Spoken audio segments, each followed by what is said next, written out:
जय श्री राधे।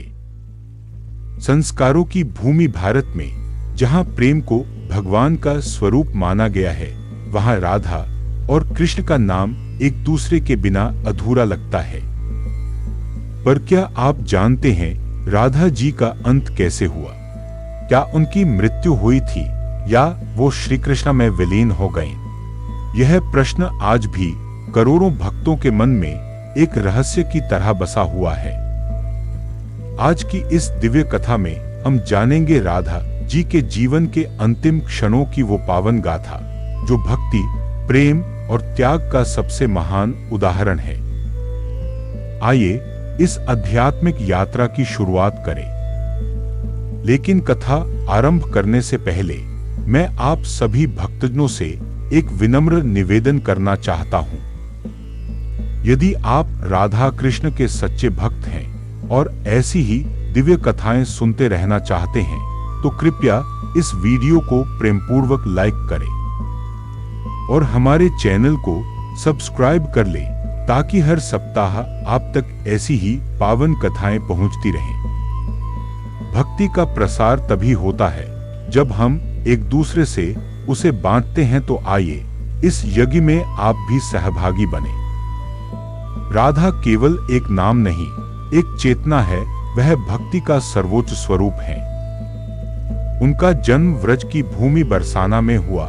बचपन से ही राधा अत्यंत सौम्य, सरल और स्नेही थी, लेकिन उनका मन सदा उस बांसुरी की ओर खींचता जो नंदलाल श्री कृष्ण की हथेली में बजती थी। कहते हैं राधा और कृष्ण का मिलन केवल इस जन्म का नहीं था, बल्कि अनंत युगों से चला आ रहा था।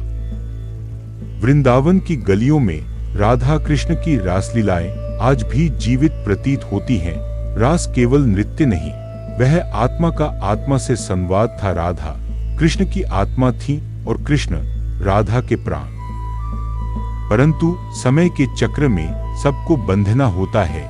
जब कंस का वध करना आवश्यक हुआ तो कृष्ण को मथुरा जाना पड़ा और फिर द्वारका, और वहीं से प्रारंभ होता है राधा का विरह। राधा ने कृष्ण से कभी विवाह नहीं किया, उन्होंने कोई बंधन नहीं चाहा। उनका प्रेम निर्बंध, निस्वार्थ और आत्मिक था। जब कृष्ण द्वारका चले गए, राधा वृंदावन में ही रही, लेकिन उनका मन हर क्षण कृष्ण में ही रमा रहा। उनके नेत्र बंद होते तो कृष्ण दिखाई देते, वे कुछ सुनती तो कानों में बांसुरी की धुन गूंजती। समय बीतता गया। द्वारका में एक दिन श्री कृष्ण ध्यान में लीन थे।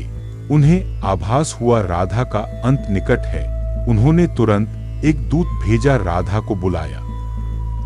राधा अब वृद्ध हो चुकी थी, परंतु तेज में वे अब भी दिव्य थीं। वह चुपचाप द्वारका पहुंची। वहां उनका स्वागत किसी रानी की भांति नहीं, बल्कि एक आत्मा के रूप में हुआ। कृष्ण ने उन्हें शांत कोने में बिठाया और उनके लिए पहली बार स्वयं बांसुरी बजाई, वह बांसुरी जिसे राधा ने वर्षों तक सुना था। और उस मधुर धुन में राधा की आंखें बंद हो गईं। उन्होंने कोई शब्द नहीं कहा, कोई इच्छा नहीं जताई। उन्होंने केवल कृष्ण की ओर देखा और मुस्कुराकर प्राण त्याग दिए। पर कहते हैं राधा का कोई शरीर नहीं मिला, जैसे वह शरीर नहीं थी, केवल चेतना थी, और उस चेतना ने उसी क्षण कृष्ण में विलय कर लिया। कृष्ण ने राधा की स्मृति में एक पावन कुंड बनवाया, राधा कुंड पूर्णविराम। आज भी यह स्थल वृंदावन में मौजूद है और हजारों श्रद्धालु वहां स्नान कर मोक्ष की कामना करते हैं। ऐसा माना जाता है कि राधा कुंड में स्नान करने से जन्मों का पाप मिटता है और आत्मा को शुद्धि मिलती है। राधा जी का जीवन एक संदेश है कि सच्चा प्रेम न कोई चाह रखता है, न कोई अपेक्षा, वह केवल समर्पण चाहता है।